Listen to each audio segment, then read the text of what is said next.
Isinusumpa ko na sa bawat lahi mo'y mabubuhay sa kasaganaan.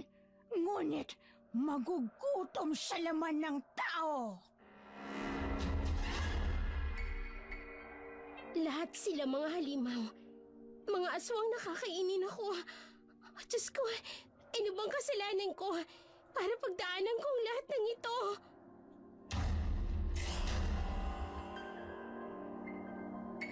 Hindi ko ipapain ang sarili ko sa lugar na alam kong dehado ako. Damay ang apo mo sa pagtanggi mo sa lahat ng gusto ko. Pagsisisihan nilang lahat ang kanilang mga kasalanan. Buhay ng lola mo ang nawala. Sa ating mga tagapakinig, kwento ito ng kanyang kaibigan. 30 taon na ang nakalilipas sa isang baryo ng Visayas. Ipinanganak ang dalagang si Gracia. Nang 17 na siya, napadpad siya sa payak na bayan ng San Martin. Ulila si Gracia, walang nakaalam kung saan siya galing. Tinawag siyang Binibining Grasa dahil sa pangalan niya at sa kanyang itsura. Madungis at gusgusing dalaga. Gabi ng mga oras na yun, sa dilim ng kalsada, tanging tunog ng mga kuliglig ang maririnig. Ang kalsada ay tila walang katapusan na paliligiran ito ng mga puno sa magkabilang panig. Para bang nagkakapit-bisig ang mga matataas at malalaking sanga. Nilililiman ang daan ng mga dahong tumatakip sa liwanag ng buwan. Sa paligid, nangingimbabaw ang ingay ng mga kuliglig. Kasama nito ang banayad na ihip ng hangin sa mga dahon na lumilika ng kakilakilabot na pakiramdam para kay Gracia na mag-isang naglalakad sa lugar na yun. Ang lamig naman dito. Nakatatakot pa ang dinaraanan ko. Nasaan na nga ba ako? Pakiramdam ko, ang layo na ng nilalakad ko.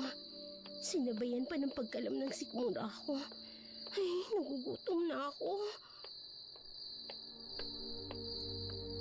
Habulin niyo! Hindi ba yun nakalalayo? Teka, may mga taong papalapit. Parang may hinahabol sila. Bilisan niyo! Hindi pwedeng makatakas ang aswang na yun! Ano raw? Aswang? Ayun! May naglalakad! Habulin niyo! Teka, ako ata ang hinahabol nila. Pero bakit pati ako nadamay? Ayun! Habulin niyo! Hindi, Habulin niyo! parang papatayin nila ako. May dala silang sibat at mga sulo. Patayin ang aswang na yan! Diyos ko, tulungan niyo po ako. Huwag niyo kayang makatakas! May iba silang hinahabol. Kawawa naman siya kung madadamay siya. Huwag, pakiusapan. Kainis, wala na akong mapagpipilian kundi tulungan siya. Lika rito! Huwag kang maingay kung gusto mo pang mabuhay. Oo. Ayun! Ang bilis siyang nakatakas! Visit! Hanapin ninyo sa unahan! Huwag niyong tatantalan! Oh! Ah!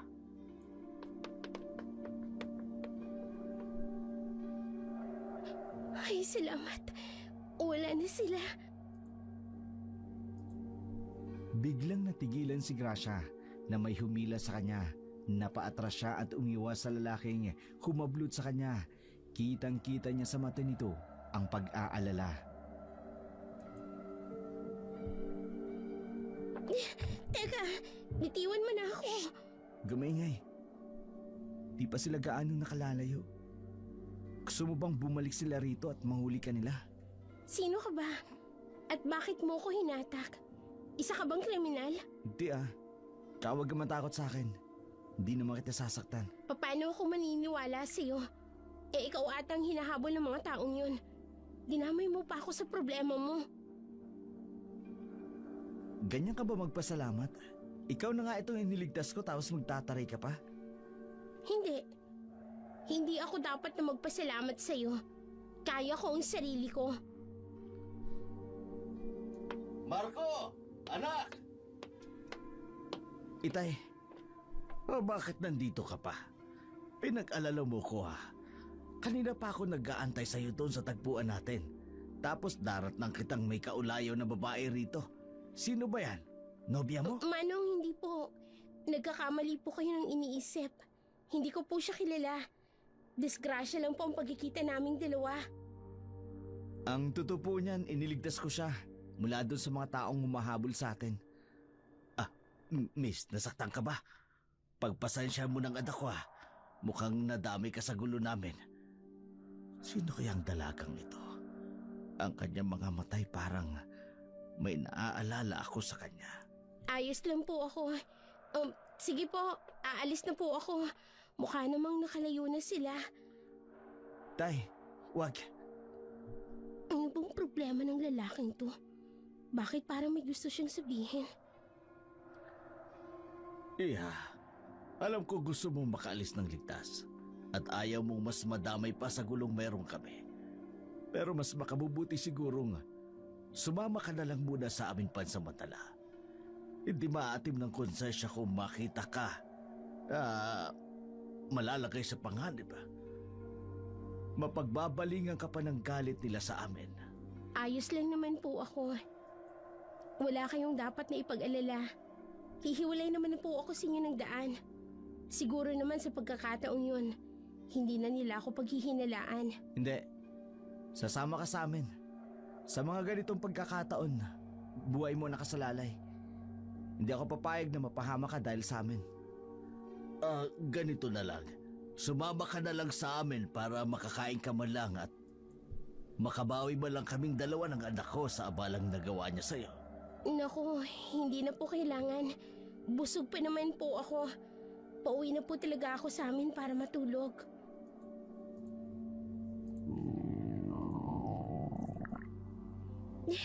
Pahamak naman na dyan to. Ngayon pa talaga nag-ingay. Busog pala ha? Taliwa sa sinasabi mo ang ingay ng bulati mo dyan sa tiyan mo. Ay, di ka na pwedeng tumanggi. Tiyan mo na mismo ang sumagot. Sasama ka sa amin sa ayaw at sa gusto mo. Wala nang choice si Gracia kundi sumama sa mag-ama. Habang naglalakad sila, hindi niya maiwasang tingnan ang dalawang lalaki. Naisip niya, bakit kaya hinahabol ng mga taong yun ang dalawang kasama niya? Naalala niya ang sigaw ng isa sa mga lalaki kanina. Ang pagbabanggit nito tungkol sa aswang. Malaking tanong nito sa kanyang isipan. Paano magiging aswang ang mga taong kasama niya? Normal lang naman ang mga itsura at ang mga kilos nito. Matagal silang naglakad hanggang makarating sila sa isang malaking palayan. Hindi na ito maayos at parabang nakalimutan na.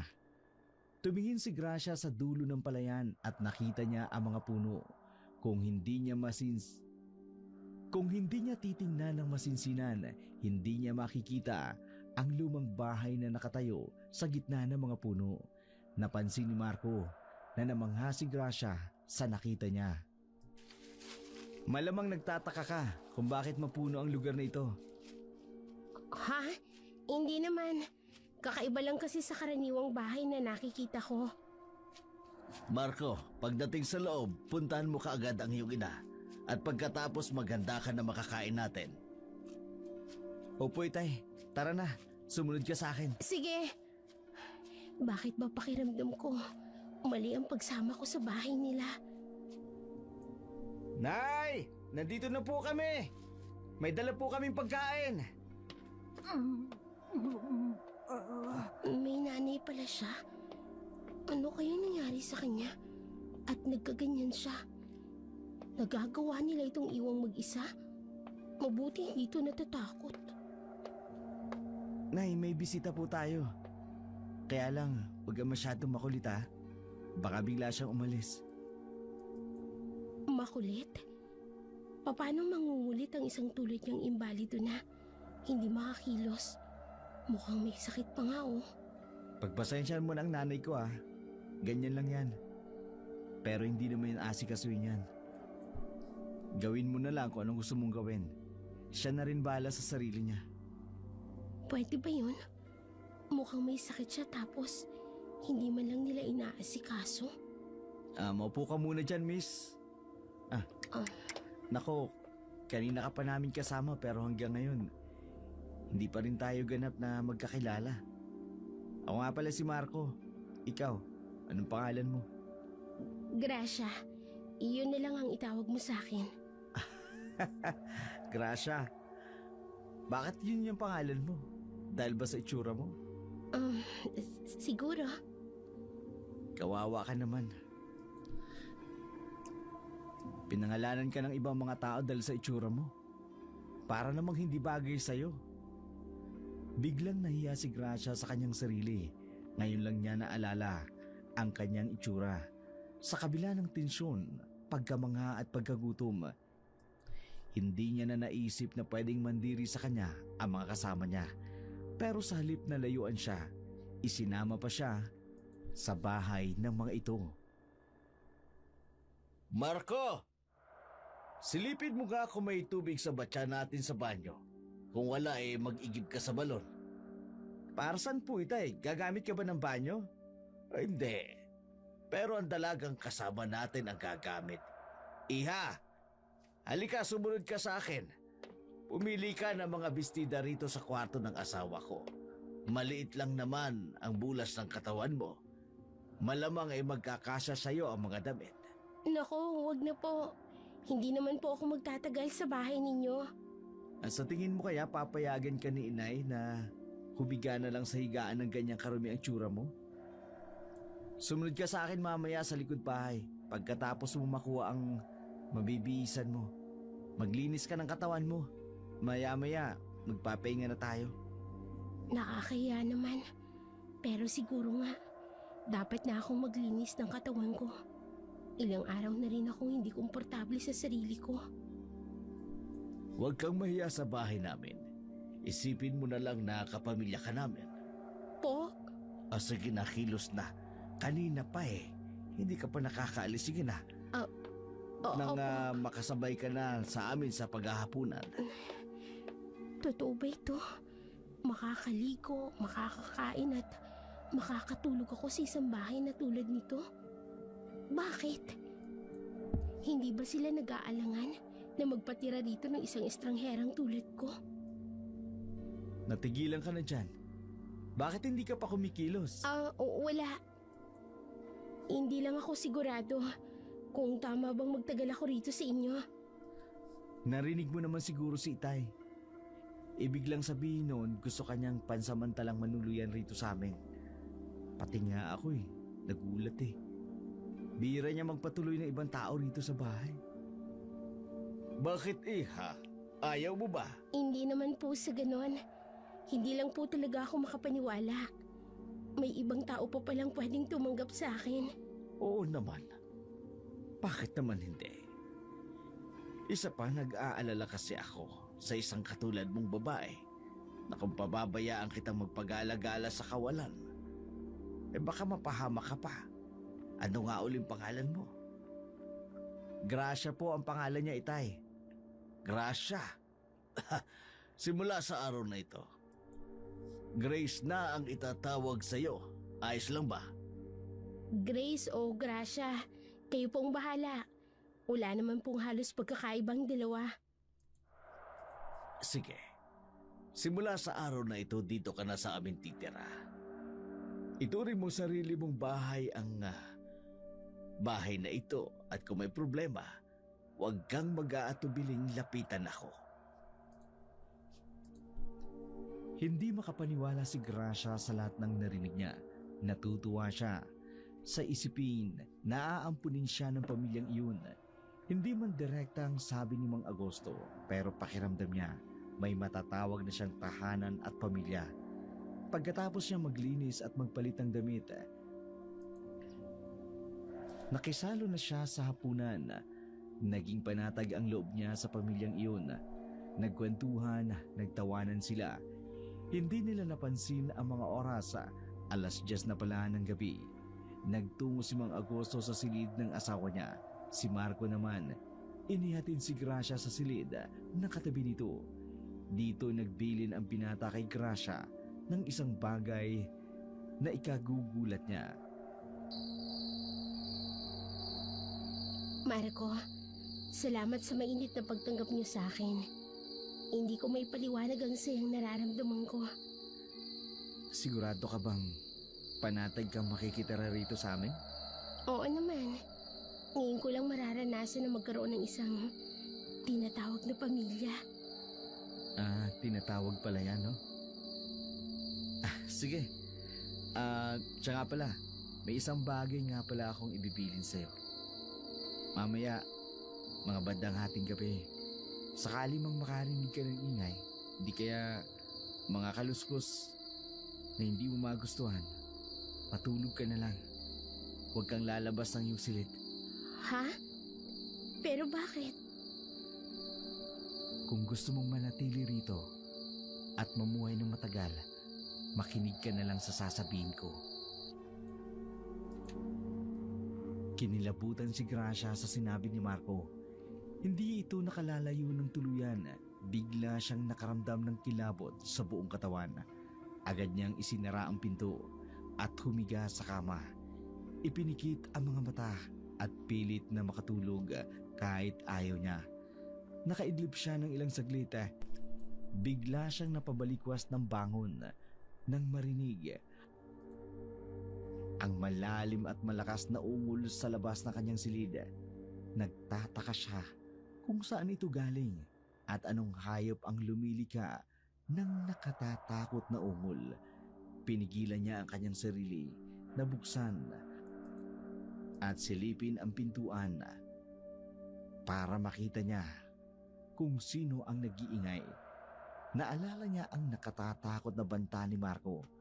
Lalo siyang nagulat sa mga sumunod na pangyayari.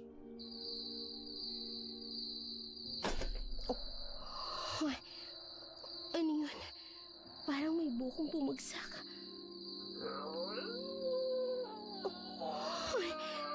Ano ba yun?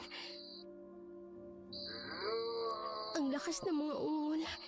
Diyos ko, sa anong klaseng nilalamba ng gagaling ang ingay niyan? Pilit niyang binaliwala ang ingay na kanyang narinig. Sa takot niyang mapagbalingan siya ng nilalang na yun, nagtalukbong na lamang siya ng kumot at mga unan sa kanyang ulo at payukong tumapa sa kanyang higaan. Ininda ang kaba at takot na kanyang nadarama. Hindi nagtagal ay nakatulugan niya na ang nakakikilabot na gabing yun. Kinaumagahan, naalimpungatan siya sa mahinang katok ng pintuan ng kanyang kwarto.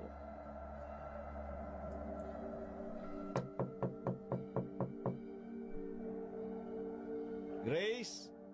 Gising na, umaga na! Oo, andyan na. Totoo kaya yung nangyari kagabi? Bakit parang sa kanila, normal lang ang lahat? Kamusta ang pagtulog mo? Matapos mo akong takutin ng pagbabanta mo, tatanungin mo ako ng ganyan? Oh, bakit ba? Binibiro lang naman kita kagabi, naniwala ka naman pala.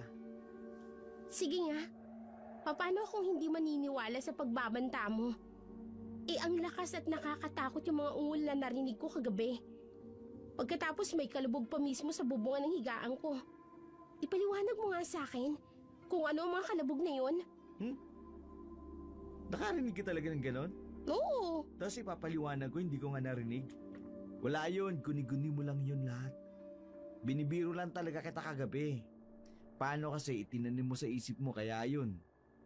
Kung anong narinig mo kagabi. At ginawa mo pa talaga akong sinungaling. Marco! Anak! Ano ba yan? Ang aga-aga nakikipag-away ka sa bisita natin. Ito kasing si Grace, may narinig daw po kagabi na ingay. Sabi ko sa kanya, guni-guni niya lang yun. Tapos nagalit na sa akin. O baka naman kasi umiral ang kalokohan mo. Biniro mo na naman. Imposible pong guni-guni ko lang yun. Yung kalabog po sa bubong ng kwarto. Hindi po biro ang bigat ng pagkakabagsak niya. Kung ako sa'yo, Iha, pumunta ka na sa kusina. Kakain na tayo at abalahin mo na lang ang sarili mo sa ibang gawain dito sa bahay. Huwag ka nang masyadong magtuon ng pansin sa kung ano-ano mang kababalagang narinig mo. Pero, Ops, huwag ka na makulit. Makinig ka na lang kasi kay tatay. opo. Bakit ba pakiramdam ko? Nagiging sunod-sunuran na lang ako rito. Hindi na ako makakilos nang walang nagdidikta sa akin. Tama pa ba itong pananatili ko rito? Nakakainis. Mukhang pinagsisisihan ko na ang pagtira ko sa pamamahay nila. Umalis na ang mag-ama sa bahay. Tanging silang dalawa lamang na matandang may sakit ang naiwan. Maayos naman ang lahat sa una. Tulog lang ang matanda habang si Gracia naman inaabala ang sarili sa mga gawaing bahay para hindi siya mainip. Nagpapahinga siya sa sala nang bumaling ang tingin niya sa pinakadulong kaliwang bahagi ng bahay. Napansin niya ang lumang kurtina. Malaki ang pagkakaiba sa ibang kurtina ng bahay. Hindi siya nakatiis na lapitan ito. Akma niyang hahawiin ang kurtina nang bigla siyang makarinig ng boses sa di kalayuan.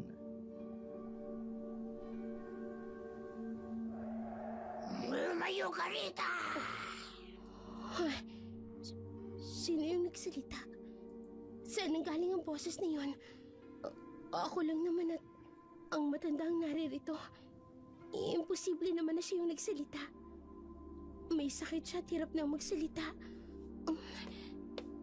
Sino yan? May ibang tao bang naririto? Bakit ka nananakot?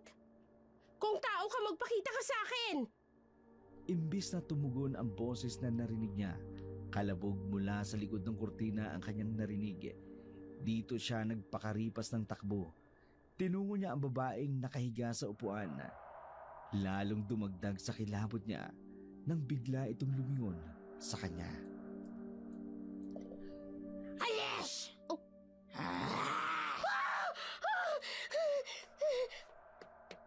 Hoy!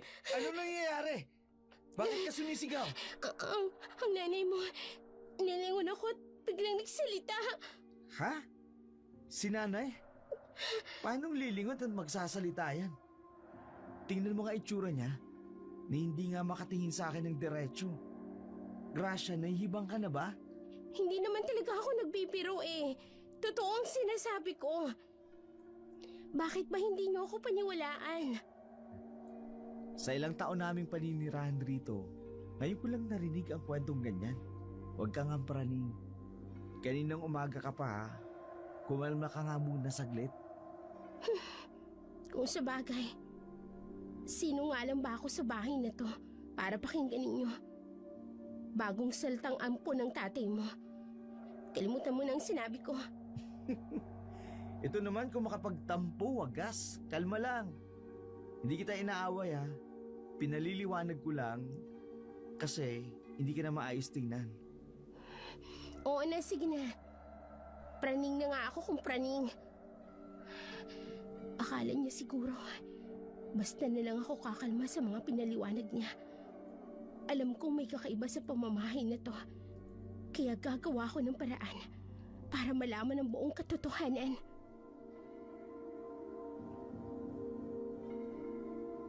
Inakala ni Marco na hindi na muling makikialam si Gracia sa mga kakaibang bagay na napansin niya sa kanilang bahay.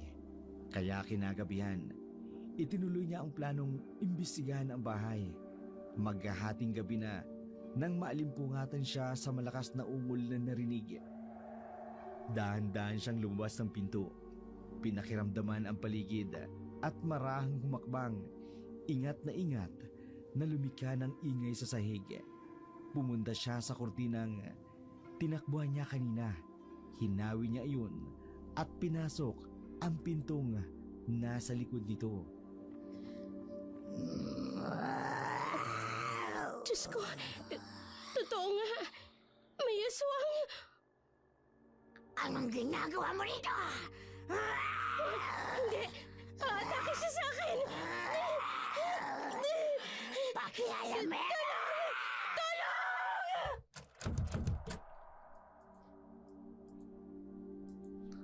Takot na takot siyang lumabas ng silid. Hinila niya ang pinto at pinipigil na mabuksan ng nilalang ang hawak niyang pinto. Pero malakas ang nilalang. Tuluyan itong nahila at nabuksan ang pinto. Napaupo na lamang siya sa sahig. Paatras siyang lumayo sa papalapit na halimaw. Nanginginig ang tuhod at ang buong katawan na pinipilit na makatayo. Desperada siyang makatakas sa aswang na nasa harapan niya. Maawa ka sa akin! Huwag mo ko sasaktan! Alis! Umalis ka rito! Tulong! Tulong! Tumigil ka! Asin! Napapasok ako sa asin! Alice, umalis na rito. Bumalik ka na sa lungga mo! Marco! Marco, ililigtas mo ako! Ay, Diyos ko! Buhay ako! Ang akala ko mamamatay na ako! Salamat, Marco! Salamat! Bakit ka ba lumabas ng kwarto mo? Papakamatay ka ba talaga? Hindi sa ganun. Gusto ko lang naman malaman kung totoo yung naririnig ko. Hindi ko naman nakalain na makakakita ako ng ganun. Hindi ka kasi nakikinig. Sinabi ko na sa'yo huwag kang lalabas. Eh di inamin mo rin. Hindi ka basta nagbibiro lang. Magsabi nga kayo sa akin ng totoo. Ano ba talagang meron sa bahay ninyong ito? Paano nagkaroon ng aswang rito? Marco! Anong kaguluhan ito? Grace, bakit ganyan ang itsura mo? Itay, Mga gusto, magtapat nga kayo sa akin. May aswang rito. At sino sa inyong dalawa? aswang? Saan? Nahuli niyo ba? Tay, wala na. Naitaboy ko na.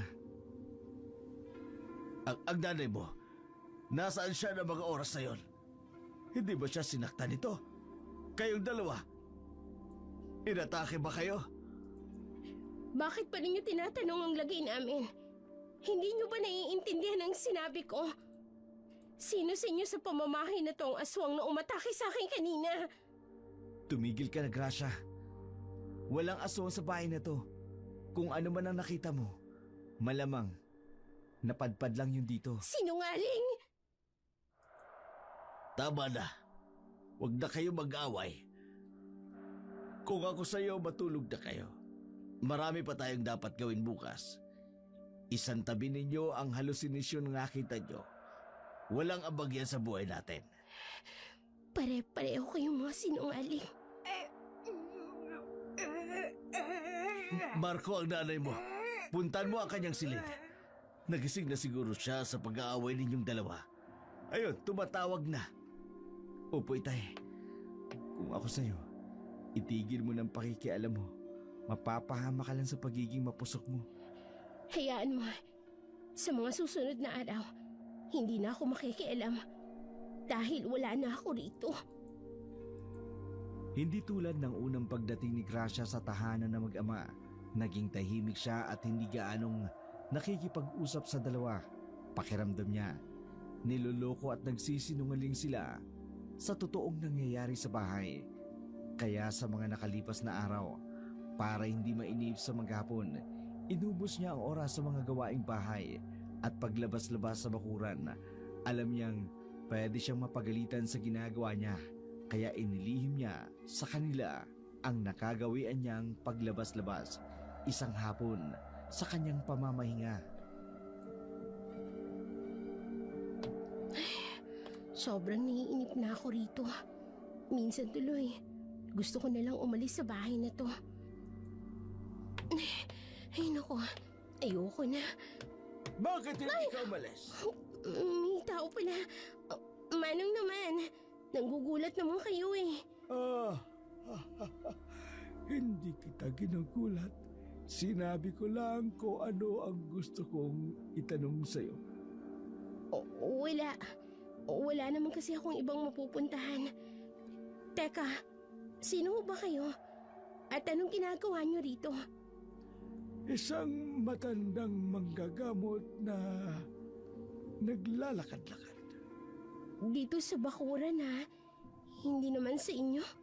Hindi. Dun sa bakuran ko. Ay, bakit? Sigurado ka ba sa kanila?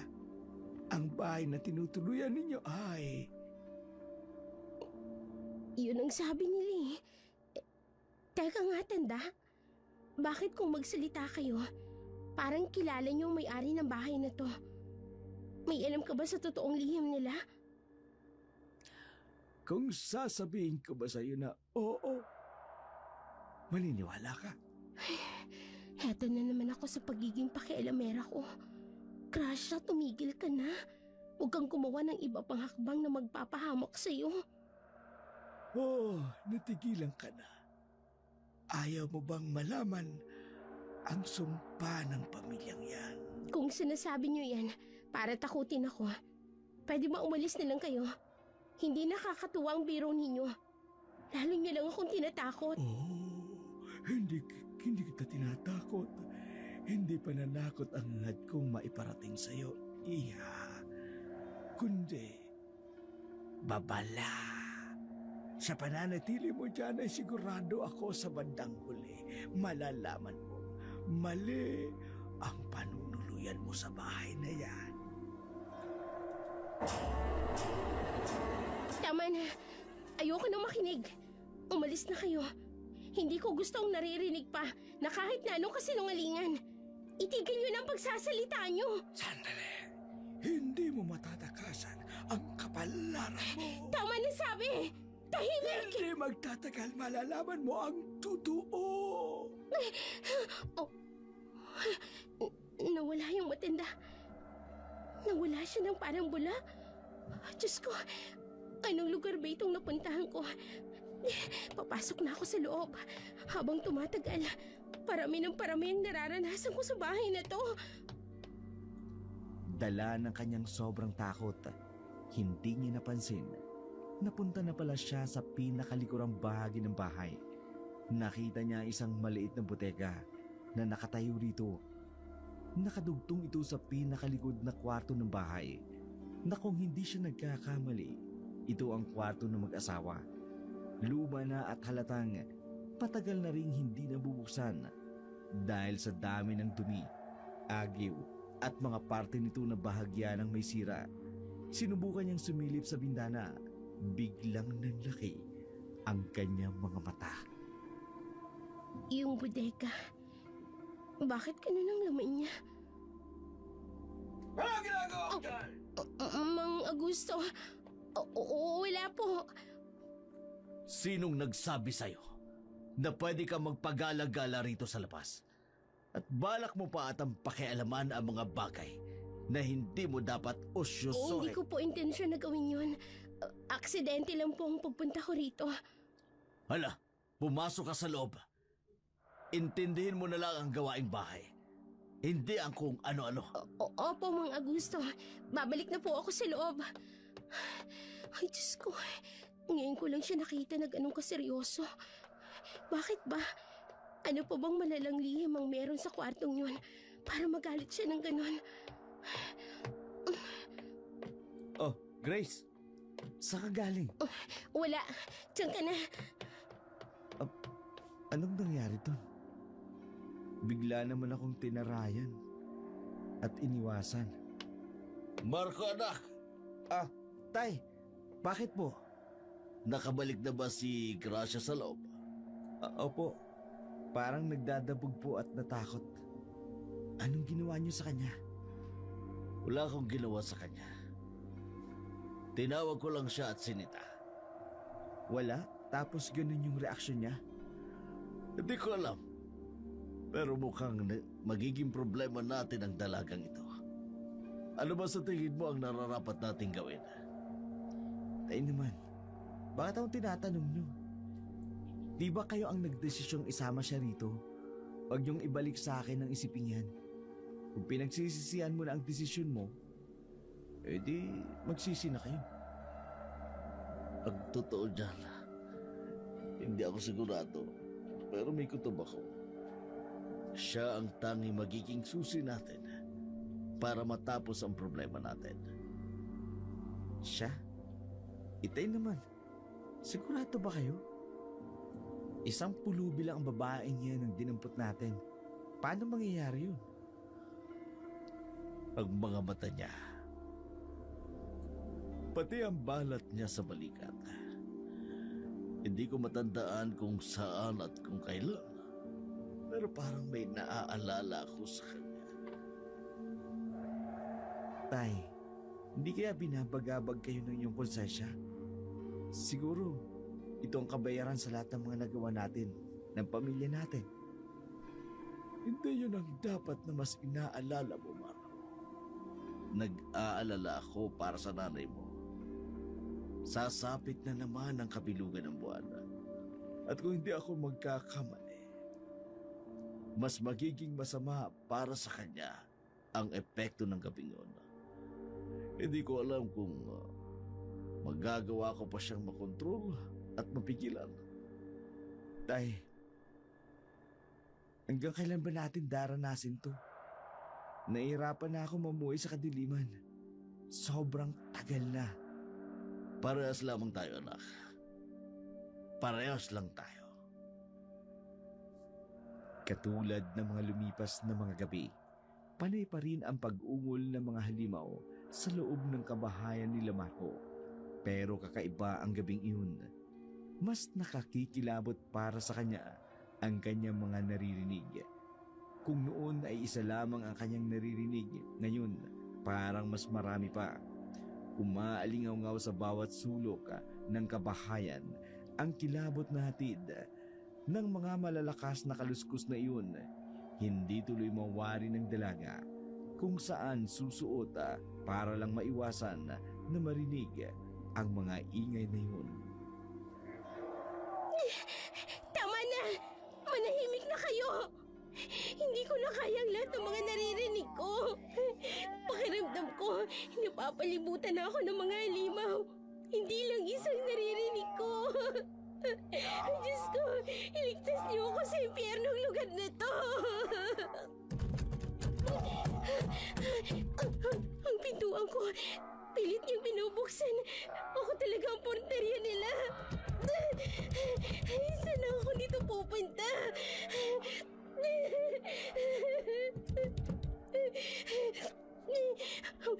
Sa bintana, yun na lang ang natatanging daan na pwede kong pagpili ang daanan. Hindi! Nakapasok na siya! Ayoko magpapahuli sa'yo! Ayoko maging pagkain mo! Mabilis ang pagkilos ni Gracia. Hindi niya na itinuloy ang pagtaka sa bintana. Umiwas na lamang siya sa pag-atake ng aswang at tumakbo sa may pintuan. Tumalili sa maliit na siwang sa gilid. Nagalusan pa ang binti at braso niya ng mga kahoy na nabuhal sa sirang pintuan. Sa pagkahanap niya ng kwartong pagtataguan, nakita niya ang isa pang aswang sa di kalayuan na kumakain sa sulok. Isa pang malakas na ungol ang narinig niya sa labas ng bahay. Doon niya nakumpirma na napalilibutan siya ng mga aswang. Agad niyang tinakbo ang kaisa-isang kwartong nakabukas ang pinto. Isinarado niya ito at naghanap ng pwedeng taguan sa loob. Naalala niya ang buteka na nakadugtong sa kwarto ni Mang Augusto. Doon siya dumiretso at nagtago. Hinihintay niyang humupa ang ingay sa labas. Lumipas pa ang ilang oras hanggang mag-uumaga na. Hindi niya napansin na nakatulog na pala siya sa isang sulok.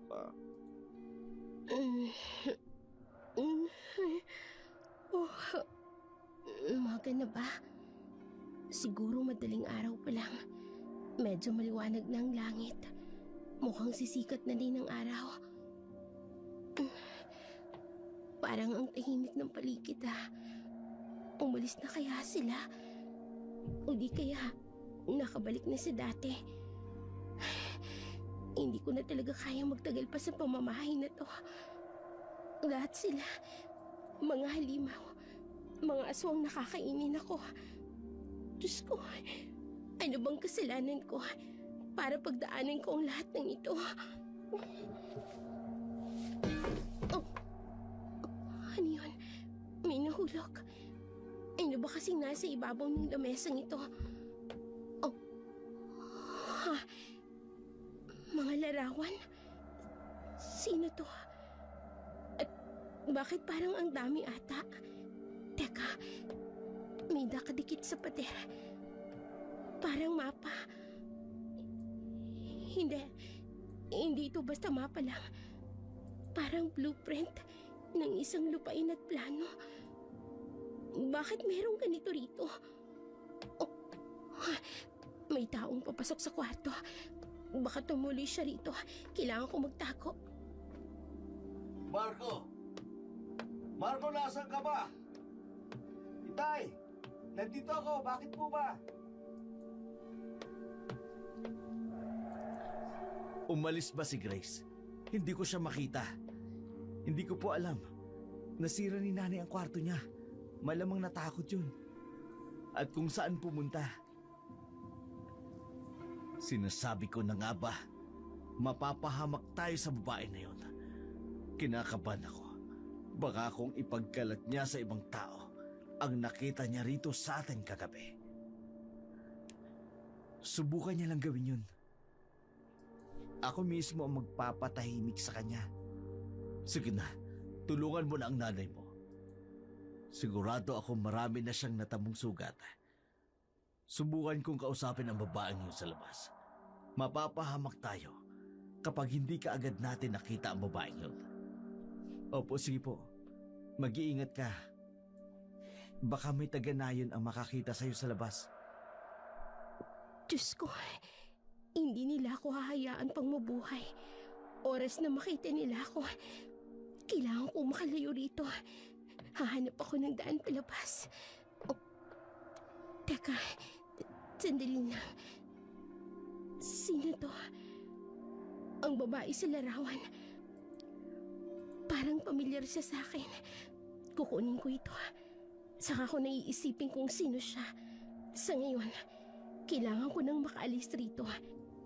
Hahanapin ko ang matandang lalaking nakausap ko nung nakaraan. Marahil alam niya ang lihim ng pamilyang ito. Aalamin ko kung bakit may ganito sa bodegang ito. At kung bakit nagiging aswang ang mga nakatira sa pamamahay na to. Naganap ng ibang paraan si Gracia para makalabas ng botega. Kung dadaan siya sa pinto ng kwarto ni Mang Augusto, sigurado makikita siya nito at manganganib ang kanyang buhay. Sa pinakasulok ng botega, nakita niya ang isang bahagi nito. Sinubukan niyang baklasin ang mga kahoy na nakapako doon, dahan-dahan at unti-unti lang para hindi nila marinig ang ginagawa niya. Nang makita niya na huling kahoy, ang nakakabit na lang ay sinipa niya na ito ng malakas. Tumalsik ito sa lupa. Bigla siyang kinabahan.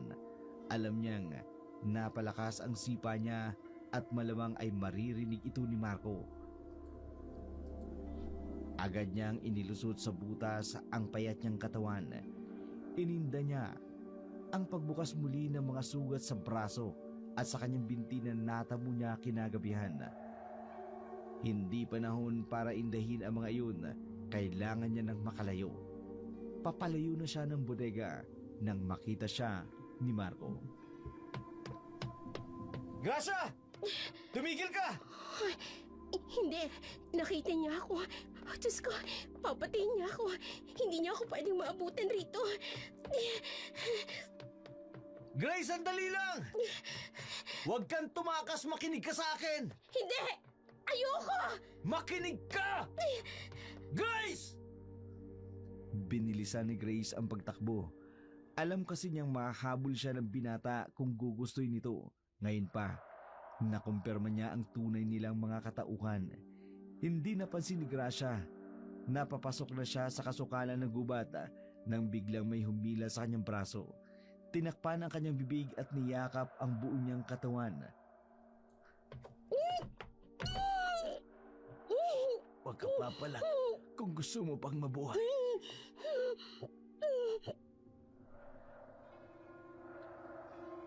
Grace! Magpakita ka sa akin! Hindi ka pwedeng basta na lamang umalis! Grace! Bumalik ka dito! Diyos ko, kahit hindi ko nakikita ang itsura niya, dinig na dinig kong galit sa boses niya. Dito ka lang. Ako ang lalabas. Hindi yan hihinto sa pagtawag niya sa iyo rito. Alam niya ang amoy mo at ramdam niya ang presensya mo. Sige po, mag-iingat po kayo. Sinusubukan mo talaga ako, Grace? Magpapakita ka ba sa akin?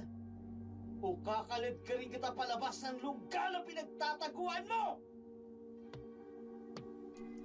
Ang lakas ng loob mong tumungtong sa aking teritoryo! Oh, ikaw? Teritoryo mo ito?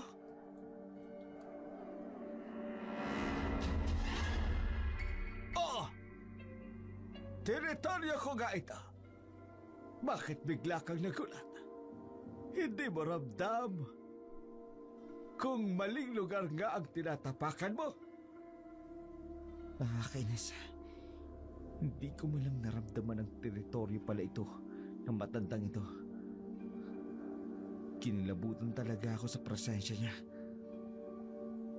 At ano ang pakay mo rito? Hindi ka basta pupunta rito nang walang dahilan. Pasensya na po. May hinahanap lang akong tao. Nagawi lang siya rito. Wala akong intensyon na manggulo. Tao? Bakit kailangan mo ang tao? Anong kailangan mo sa taong sinasabi mo? Bisita siya sa bahay namin.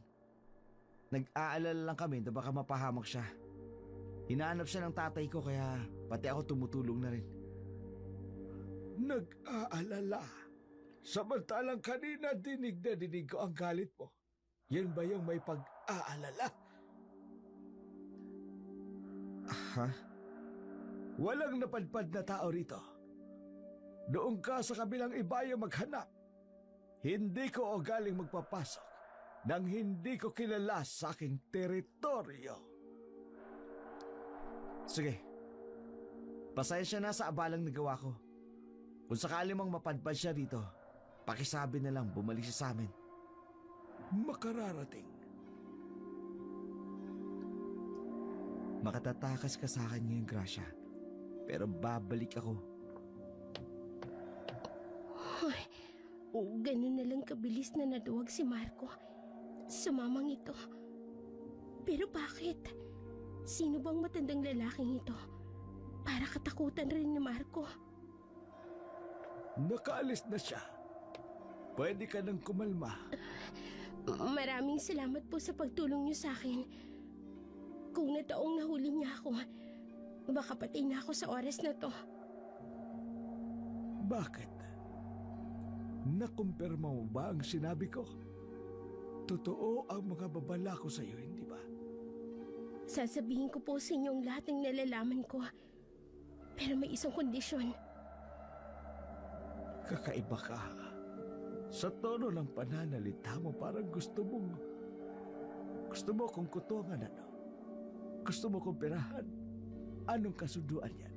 Ha? Kakapalan ko na po ang mukha ko. Dahil sa pagkakataong ito, desperada na ako makaalis sa kanila. Gusto ko pang mabuhay. Ayoko makulong sa pamilya nilang mga aswang. So manipis pa pala ang mukha mo ngayon? Sige, ano ba talaga gusto mo mangyari? Tulungan niyo ho ako. Gusto kong malaman ang dahilan kung bakit nila ako kinupkop. Kung bakit sila naging aswang. At kung bakit apektado ako sa larawang ito na nakuha ko. Gusto mo sagutin ko ang lahat ng bakit na yon? Ha? Saan mo nakuha ang larawang ito? Paano ka nagkaroon ng ganito? Sa bahay nila Marco. Doon ko nakuha ang larawang yan. Bakit ganyan ang ekspresyon niya nang makita ito? Tara sa kubo ko. Delikado sa ating dalawa na makita tayo dito ni Agosto. sigurado akong tutulugan ni Marco ang kanyang ama at babalikan niya tayo rito. Sige po, mas makabubuting umalis na tayo dito. Hindi na rin panatag ang loob ko na magtagal pa po tayo sa kasukalan na gubat nito. Namangha si Gracia sa mga nakita niyang mga abubot sa kubong tinitira nito. Wala pa man itong sinasabi sa tunay na katauhan ng matanda. Nakumpirma niya na isa itong manggagamot. Puno ng kung ano-anong mga pinatuyong mga sanga ng bungang kahoy. Ang kanyang buong kabahayan, nangingibabaw ang amoy ng paligid ng mga pinatuyong dahon at mga perapernalyang niluma na ng panahon. Hindi na siya makatiis. Nag-usyosyo na siya sa matanda. Manong, hindi niyo pa nababanggit sa akin ang pangalan ninyo. Baka pwede kong malaman. Kailangan pa ba? Manong naman, gusto kong malaman kung sino ang huling taong kasama ko. Kung sakaling mamatay ako sa kamay mo. Ginagawa mo akong sospek samantalang tinulungan na nga kita kanina. Pagpasensyahan niyo na po ang panghuhusga ko. Nag-iingat lang po ako. Lalo na sa pagkakataong ito. Nanganganib talaga ang buhay ko. Koro. Huwag Koro Kukuk ha. Koro na lang ang itawag mo sa akin. Manong Koro, may tanong ako. Nakita ko ang larawang nasa poste. Kamukha po ninyo. Kayo po ba yung nasa larawan?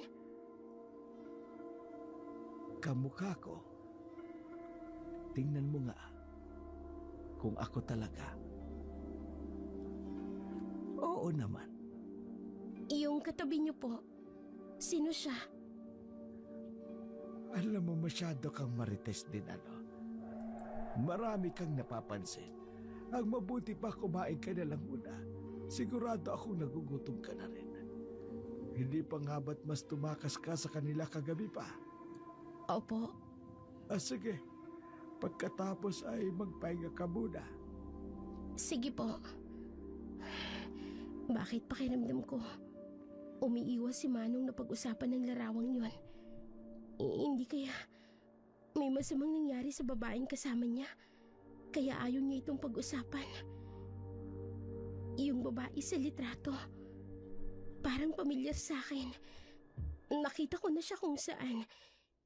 Hindi ko lang sigurado kung kailan yun. Alam ko may umaandar sa isip niya. May tamang pagkakataon para sa mga bagay na gumugulo sa iyo. Kung ako sa iyo, hayaan mo na munang makapagpahinga ang katawan mo at isipin. Baka hindi mo kayanin o hindi kayanin ng katawan mo ang lahat ng malalaman. Oras na mapunta ang usapan sa nais mong matuklasan. Sige po, Manong. Matapos kumain, napaupo si Gracia sa bangkong malapit sa lamesa. Inasikaso naman ni Koro ang kanilang pinagkainan. Bago ito umalis para magugasa, iniwanan niyang nakasindi ang isang liwanag ng boteng may kakaibang hugis.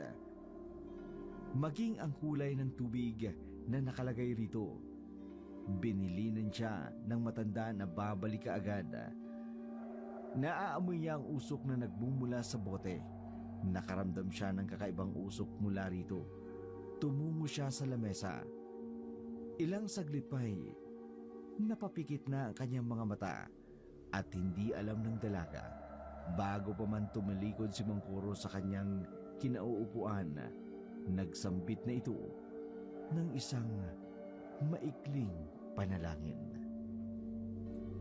Aya! Apo ko! Ay, nasan ka na ba? Lola, nandito po ako sa Pilapil. Anong ginagawa mo dyan? Pumarinig ka nga! Naglalaro po ako Mamaya lang po. Hindi pwede. Hindi ka pa nga nag-aalmusal. Nandiyan ka na agad sa labas at naglalaro. Tara, kumain na tayo. Oo na po. Susunod na po. Si Lola talaga. Napaka-stricto.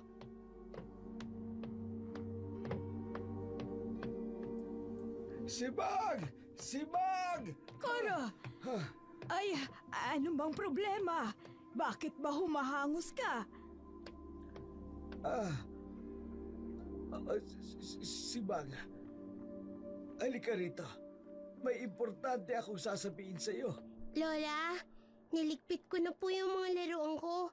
Kakain na po ako. Aya, pumasok ka na sa kusina. Nakahanda ng pagkain mo. Kumain ka na lang mag-isa at may pag-uusapan kami ng tiyo Koro mo. Opo. Ang kulo naman ni Lola. Sabi niya kakain na kami. Tapos ngayon, pagsusuluhin niya ako. Kumikilos na ang pamilya Quezon. Binibili nila ang lahat ng lupain rito sa San Martin. Ikaw ba'y nakausap na nila? Hindi. At wala akong balak na makipag-usap sa kanila. Kung bibigyan ka ng ganito, papayag ka ba? Ano yan? Suhol? Ha, Koro, bakit ka may hawak niyan? At kailan ka pa naging bayarang tao ng pamilyang yan? Ito'y tulong raw. At kung sakaling pumayag ka, personal ka na lang nakakausapin. Kakausapin o tatakutin? Magsabi ka nga sa akin ng totoo. Nagpapagamit ka na ba sa mga taong yon? Nasaan ang dignidad mo, ha, Koro? Ibinenta mo na ba pati kaluluwa mo sa kanila, ha? Hindi. Ano sa tingin mong ginagawa mo?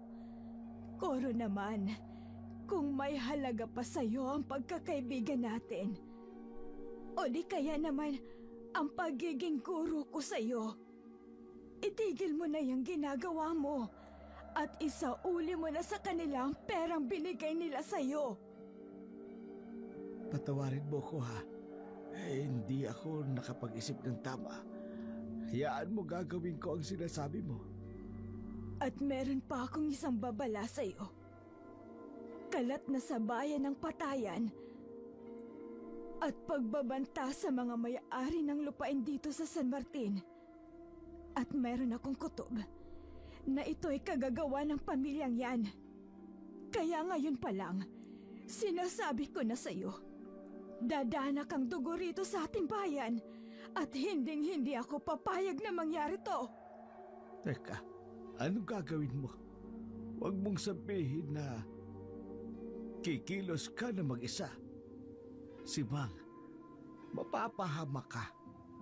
Paano kung mahuli ka nila at baka kung may gawin silang hindi maganda sa iyo? Kung mapapahamak ka, paano ang apo mo? Anong gusto mong gawin ko? Manahimik lang sa tabi at hahayaan sila sa gusto nilang mangyari? Kararating lang nila rito sa San Martin. Pero kung umasta sila, ay parang sila nang nagmamay-ari ng buong bayan. Kaya nga si Baka, huwag ka nang makialam. Hayaan na lang natin ang otoridad ang kumilos. Hindi titigil ang pamilyang Guanzon na makuha ang lahat ng lupain dito. Nabili na nila ang halos kalahati ng lupain sa San Martin. At ang isusunod nila, ang lupain ko. Ikaw ba? Naibenta mo na rin ba ang lupa mo?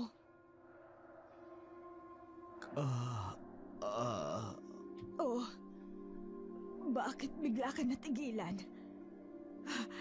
Tama ako, hindi ba? Desisyon mo yan at wala na akong magagawa.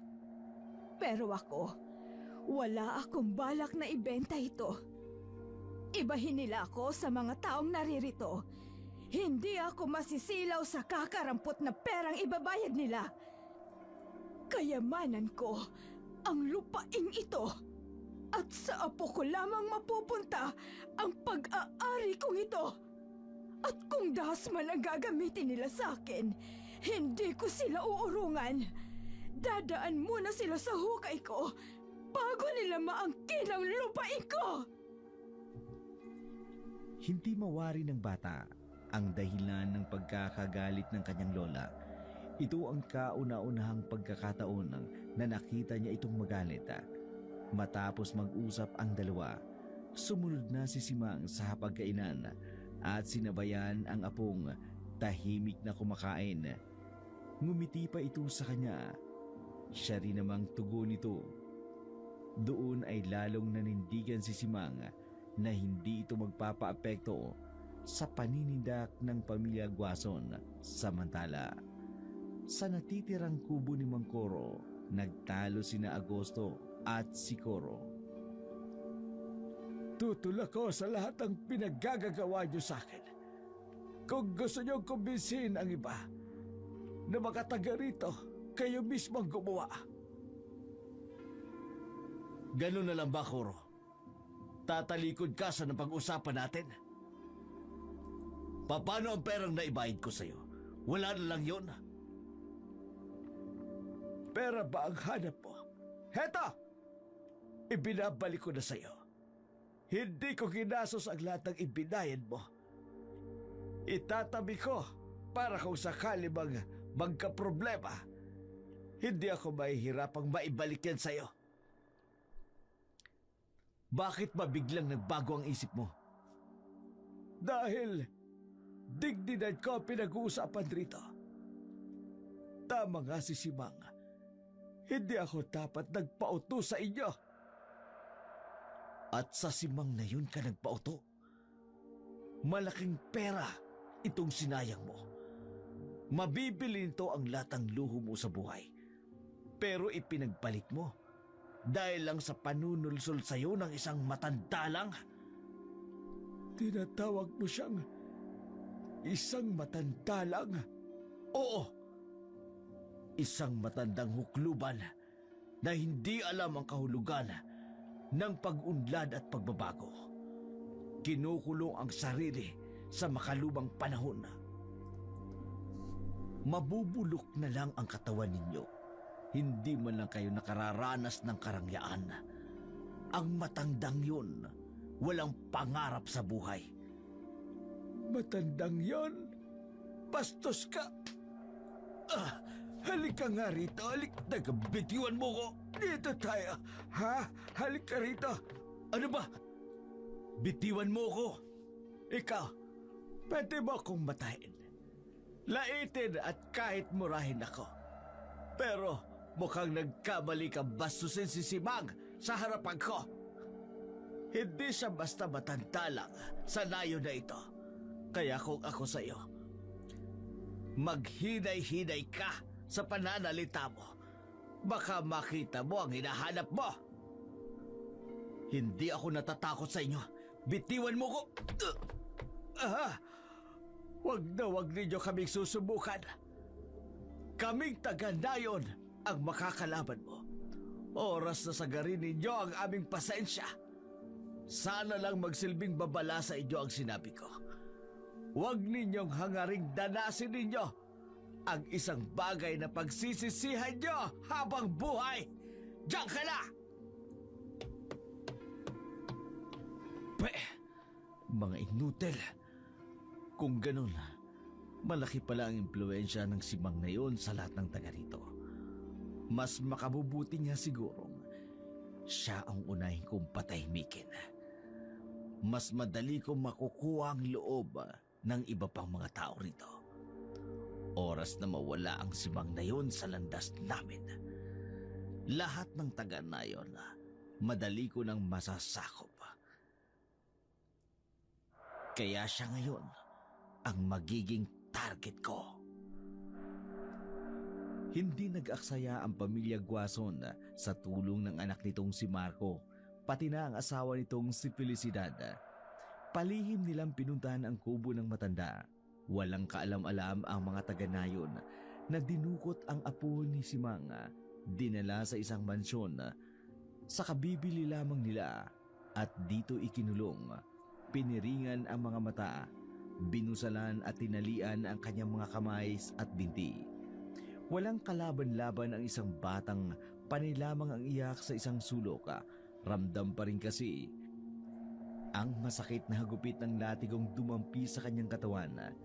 Nanlaban siya at sa inis ni Felicidad, hindi ito nakatiis na hampasin ng makailang ulit.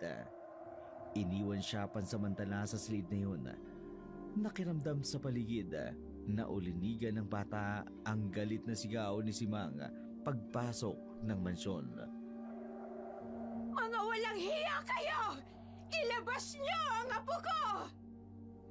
Kalma ka lang, Simang. Baka naman wala rito ang bata. Baka naglalaro lang sa kakahuyan. Kilala ko ang apo ko. Hindi nito galing lumayo sa aming bakuran. Walang ibang gagawa nito, kundi sila lang. Amoy na amoy ko ang samyo ng aking apo sa pamamahay na to. Ayoko na talagang pumalik rito. Pero dahil sa apo mo, sinamahan kita. Pero Simang, huwag kang gagawa dito ng gulo. Nag-aalala ako na gagawin mo yon. Mas nag-aalala ako sa apo ko. Sigurado akong panay na ang iyak ng batang iyon. Agosto! Lumabas ka riyan! Magpakita ka sa akin! Ilabas mo ang apo ko!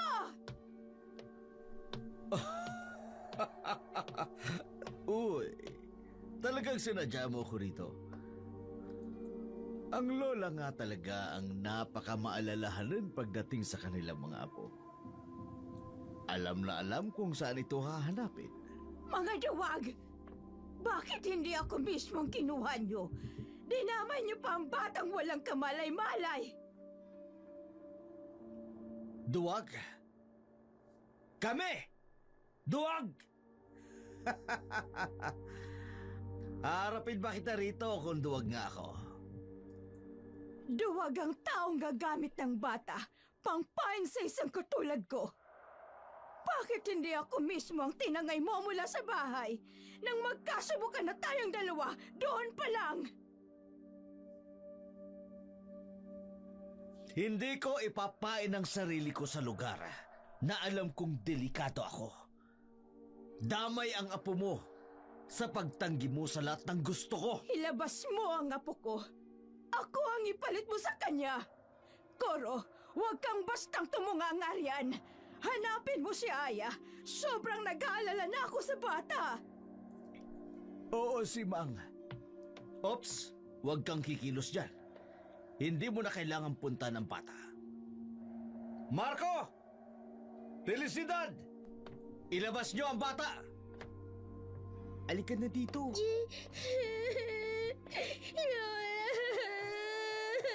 Diyos ko, anong ginawa niyo sa apo ko? Mga walang hiya kayo! Nasaan ang nanay mo? Bakit ikaw ang naglabas sa kanya?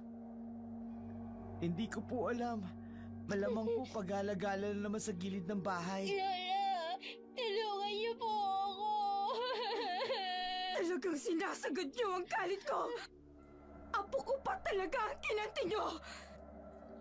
Mararanasan niyo ang galit ko. Hindi. Bakit bigla siyang nagkakaganyan? Tay, anong klase siyang nilalang?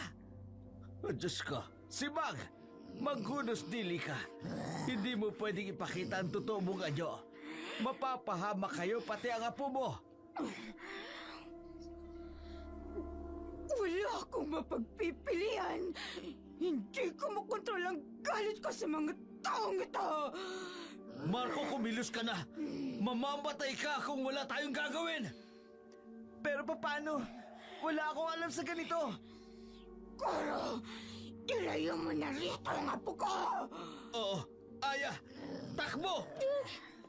Itiwan niyo po ako. Lola! Aray ko, tinapakan ako. Bumalik ka rito. Halika rito! Vincent, ang bilis niyang nakalapit. Aray, tay, hindi ako makahinga. Binalaan ko na kayo. Huwag na huwag niyong gagalitin ang isang katulad ko! Mawawala na ako ng hininga. Ay! Tay! Tatapusin ko na kayo! Para hindi na niyo makuha ang lupain dito sa San Martin! Sakim kayo sa kayamanan at sari-arian ng mga taong tulad namin. Wala kayong awa. Sarili niyo lang ang iniisip niyo! Katapusan na namin. Mamamatay na kayong dalawa! Tama na yan! Masama ang ginagawa mo! Si Bag, sinasaway ka na ng apo mo. Itigil mo na yan. Umalis na tayo. Umalis na kayo! Iwan niyo na ako! Tatapusin ko pa ang kahibangan ng pamilyang ito! Iwan niyo na ako! Ayokong makita ng apo ko ang lahat ng ginagawa ko!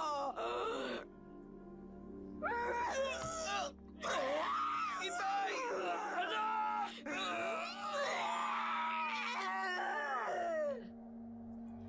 Kinakapos na sila ng hininga pero hindi pa rin tinitigilan ni Simang ang pananakal sa mag-ama.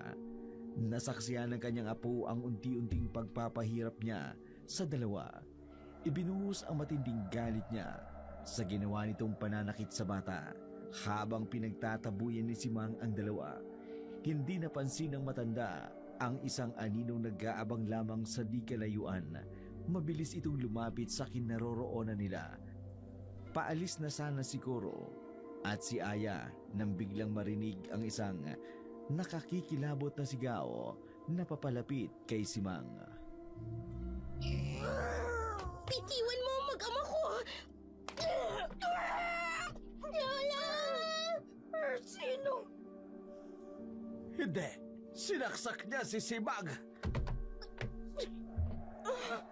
Ang dibdib ko talagang pinunteriya mo! Mama! Anak! Tay! Pwisit kayo! Ang akala ko, mamamatay na ako ron. Ang galing mong tumiming. Felicidad. Tapusin mo na siya. Lalo lang tayong mahihirapan kung patatagalin mo pa. Tay, ano gagawin mo? Kanina ko pa dapat ginamit ito. Masyado lang kasi ako nagpakampante. Sibag! Ano bang hinihintay niyo? Umalis na kayo! Lola! Tutulungan ka po namin! Lalapit po ako sa'yo! Huwag matigas ang ulo mo. Umalis na tayo. Mas lalong magagalit ang lola mo kapag lalapit tayo sa kanya. Tayo na! Halika na! Halika na! Masdan mo ang pinakamamahal mo. Kahit sa uling pagkakataon. Kung hindi man, magsabi ka na ng huling habilin mo. Mamaya lang mamamatay ka na.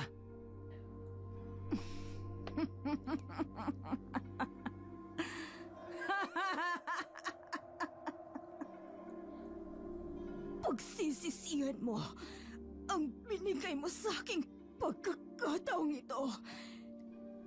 Sigurado akong pagdudusahan niyo to panghabang buhay. Tay, ano pang hinihintay nyo? Isinusumpa ko na sa bawat lahi mo'y mabubuhay sa kasaganaan. Ngunit magugutom sa laman ng tao. Paputukan mo na siya! At ang sumpang daranasin, hindi basta maaaring mabali! Itigil mo yung sinasabi mo! Maliban lang kung handang mag-alay ng buhay ang isang taong Titigil lang siya kung patay na yung matandang yan! nagtataglay rin ng dugo na nagsumpa tumahimik sa ka, inyo!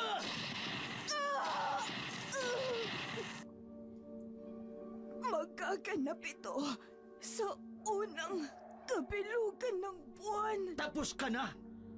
Mapapasakin ang lupain ng mga taga San Martin! Ito na ang simulain ng kalbaryo ninyo.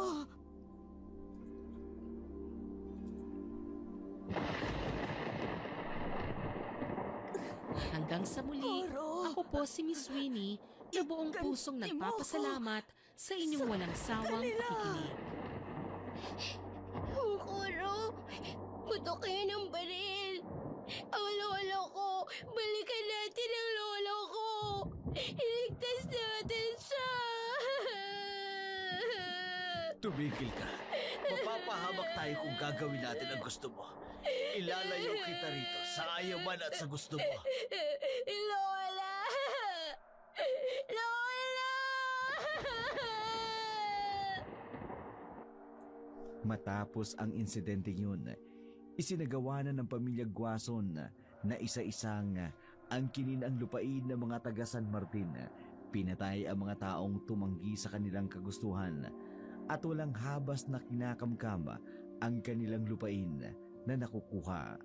Naging masaya sila sa kanilang tagumpay, pero kapalit ng lahat ng kanilang nagawa ay ang pagsasakatuparan ng sumpa. Sa unang kabilugan ng buwan, nagsimula ang kalbaryo ng pamilya. Parang umaalingaw-ngaw sa kapaligiran ni Gracia ang hinagpis ng mga taong pinahihirapan nila Agosto. Maging ang nakatatakot na pagsambit ni Simang ng sumpa sa pamilya. Hindi napigilan na mapaiyak ng husto ni Gracia sa kanyang pagkakatulog. Lalong muli na naalala niya ang sinapit ng matandang si Simang. Lola! Lola! Gracia, Iha! Iha, gumising ka! Gracia! Mangkuro, Ayos ka lang ba? Bakit umiiyak ka?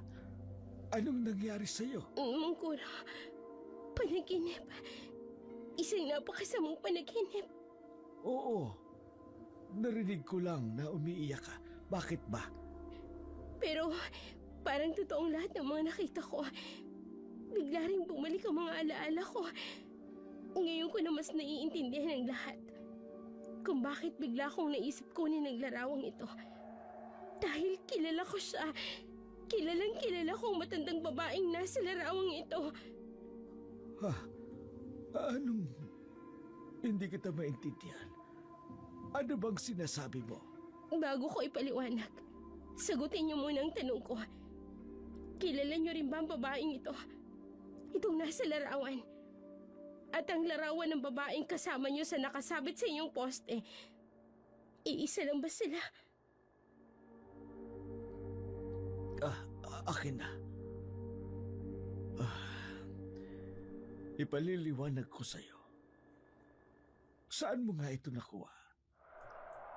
Nakuha ko ito sa bodega ng pinagtataguan ko nang magkagulo sa bahay ni na Marco. At may iba pang kasamang larawang ito doon sa bodega. Kahilera ito ng blueprint ng lupa at malaking mapa ng San Martin. Magsabi ka sa akin ng totoo. Anong pangalan mo? Ang totoo niyan, hindi ko na po maalala. Dahil sa pagiging palaboy-laboy ko, nakasanayan ko na lang ang pagtawag nila sa akin na Gracia. Pero nang nabanggit ninyo ang pangalang Simang, bigla kong naalala ang pangalang Aya. Kung gano'n,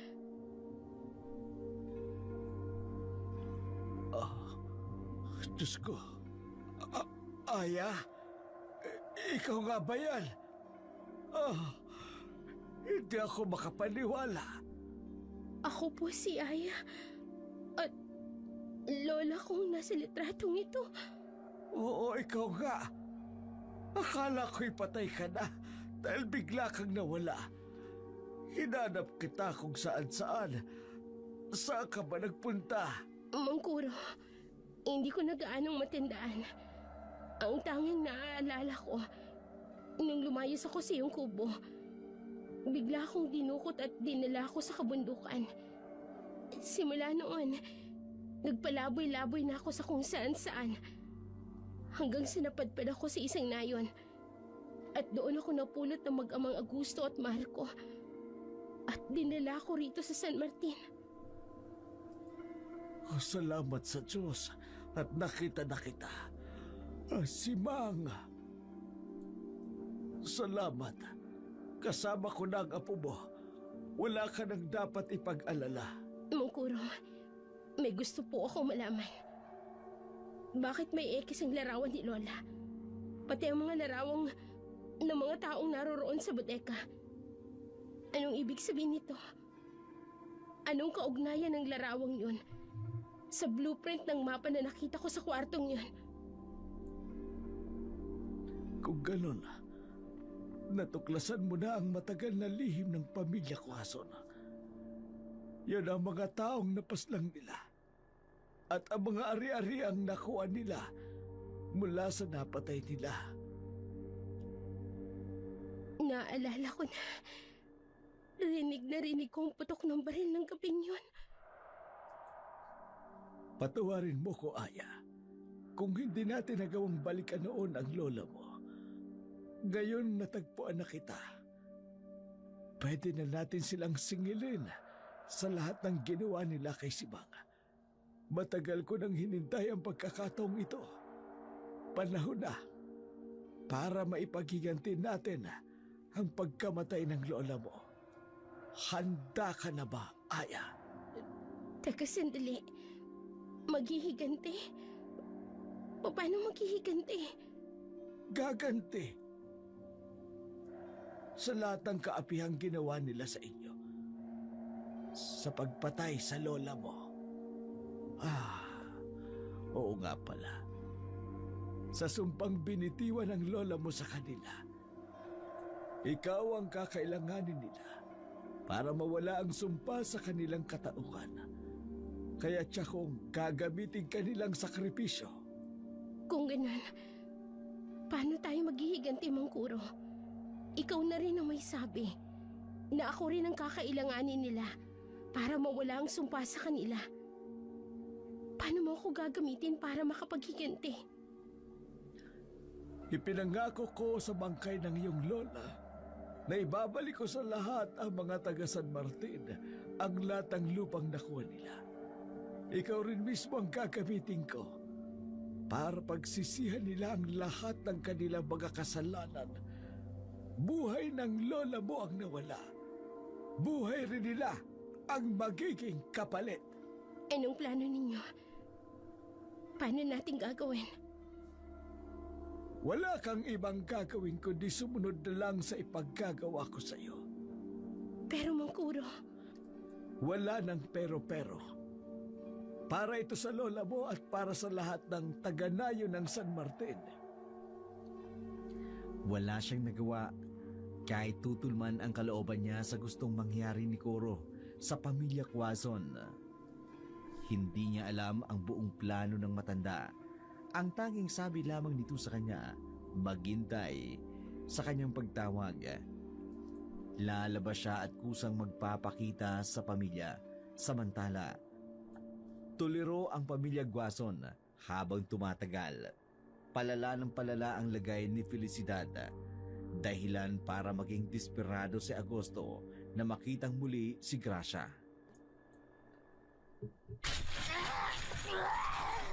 Pagkawalan niya ako! Gutom na ako!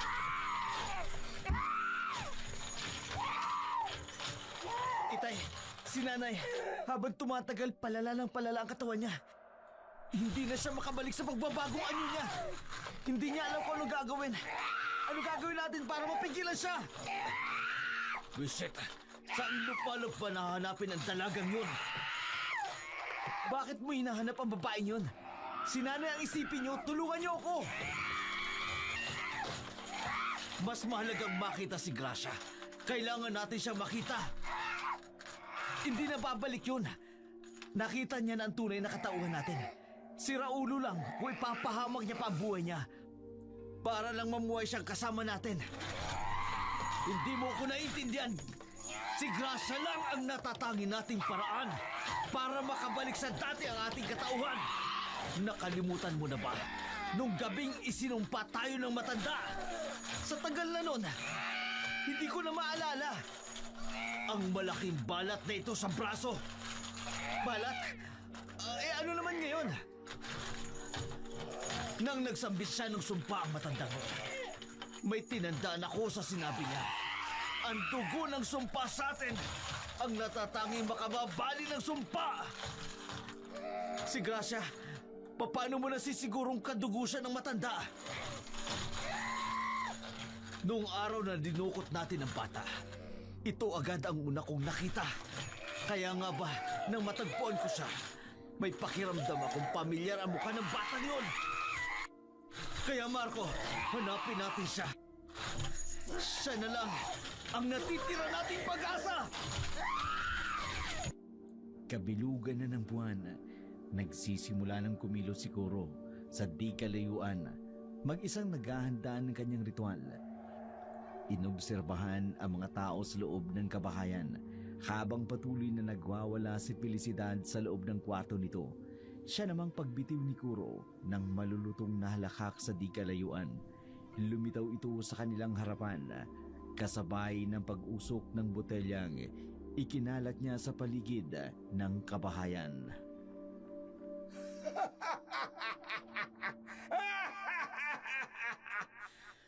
Sino kang pangahas na bigla na lamang tatawa dyan? Magpakita ka sa amin! Kumusta ka na, Agosto? Masaya ka ba sa nakabit mong lupain ng San Martin? O basta mang sabihin, kumusta na ang isang kahaman na isinumpang pamilya? Itay, naaalala ko siya. Siya yung walang kwentang bayaran na nagpautos sa matandang mangkukulam. Oo, ikaw nga. Ikaw nga si Koro, hindi ba? Ngayon pa lang binabati na kita. My condolences. Condolence? Manahimik ka. Itay, sira na ang ulo ng matandang yan. Ang lakas ng loob niya magpakita sa atin. Anong masamang hangin ang nagdala sa'yo rito? Wala akong natatanda ang tinawag o pinahanap kita. Anong kailangan mo? Hindi na dapat kanya ang itinatanong mo sa akin. Dapat ay ano ang magagawa ko sa inyo? Sino ka? Para tanungin ko ng mga bagay na yan. Kung noon kang inuutusan kitang bilhin ang lahat ng tao, hindi mo nagawa. Ngayon pa kaya na hindi na kita kailangan? Gusto mong malaman? Aya! Lumapit ka rito! Kakaibang ikinikilos ni Mang Koro. Pakiramdam ko, may mali sa pagsang-ayon ko sa lahat ng balak niya. Itay! Si Gracia kasama niya! Ang babaeng yan, paano siyang napunta sa'yo? Ibigay mo siya sa amin. Wala siyang kaugnayan sa'yo! At lalong wala siyang kaugnayan sa inyo. Mang Koro, anong ginagawa niyo? Bakit niyo ako tinututukan ng punyal? Itay! Iligtas natin si Gracia! Huwag itigil mo yan!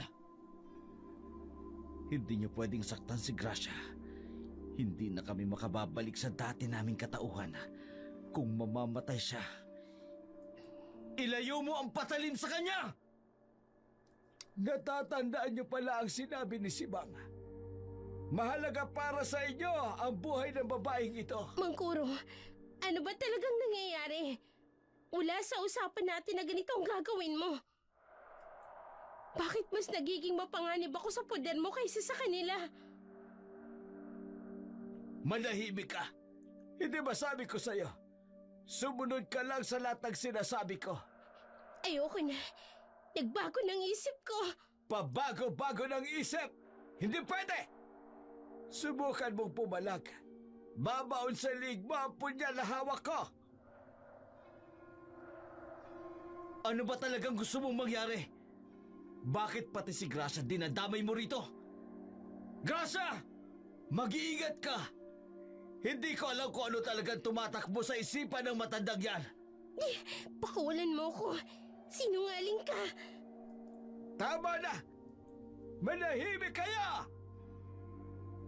Itay, nababaliw na ang matandang yan. Kung hindi ako nagkakamali, papatayin niya tayong lahat. Ano? Ano ba?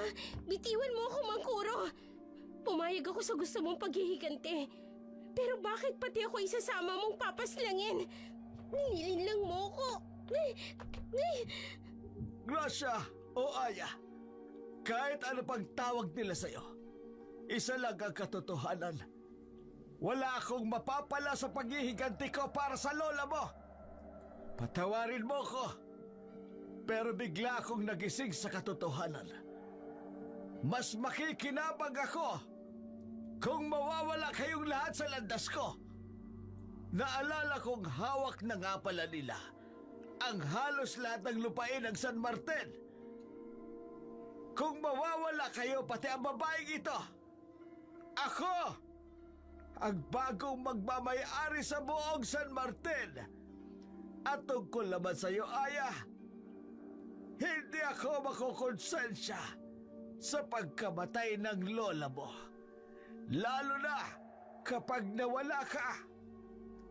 Mawawalang saysay rin naman ang buhay mo.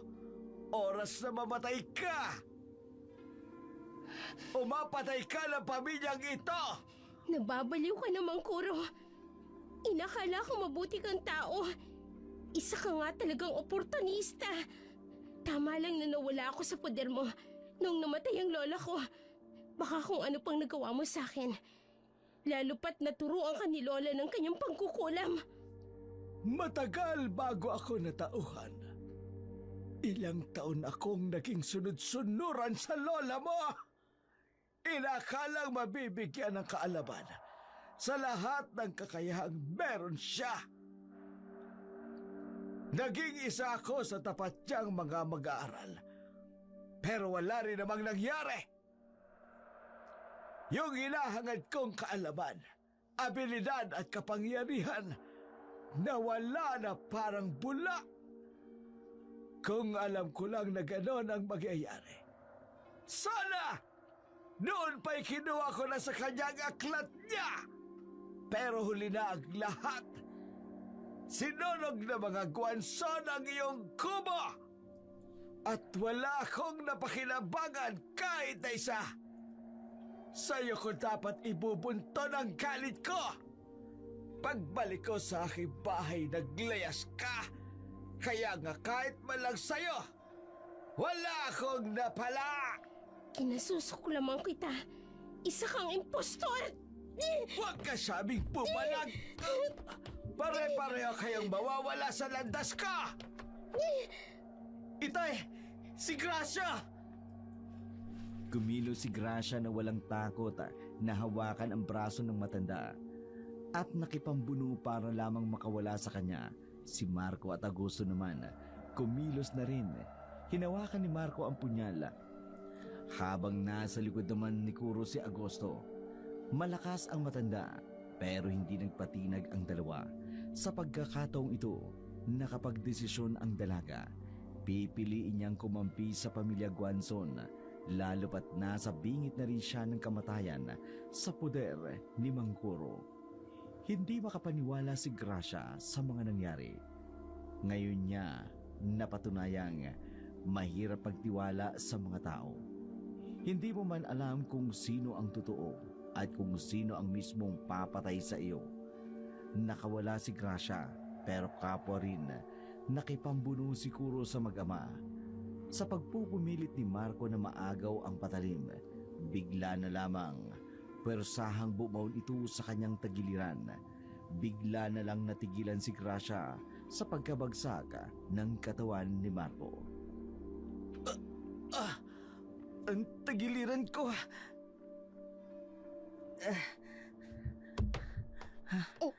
Marco! Diyos ko! Ang lakas ng agos ng tugo niya. Sandali, kukuha ko ng damit. Itatakip ko dyan sa sugat mo. Walang hiya ka, Kuro. Anong ginawa mo sa anak ko? Hindi kasi kayo dapat nakialam. Hayan tuloy ang napala ng anak mo. Marco! Diyos ko! Sumuka ka na ng tubo. Malalim ang sugat niya, mga gusto. Hindi kita pakakawalan. Hindi ko hayaang mabuhay ka pa. Bitian mo ako na sasakal ako.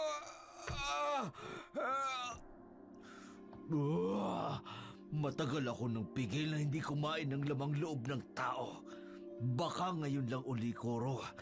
Pagbabayaran mo ang ginawa mo sa anak ko.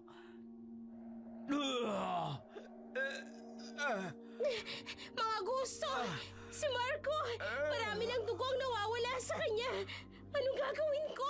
Mamamatay ng anak mo. Ako pa rin ang inuuna mo. Wala kang...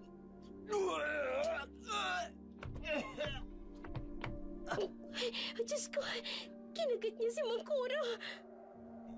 Itay, itigil mo na yan. Pakiusan, tama na. Awawa ka sa akin. Hindi ka dapat kawaan. Sinaktan mo ang anak ko. Tay! Tama na! Papatayin talaga kita.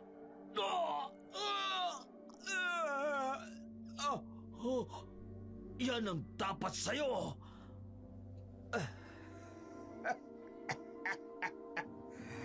Kamangha-mangha talaga ang kapangyarihan ni si Manga.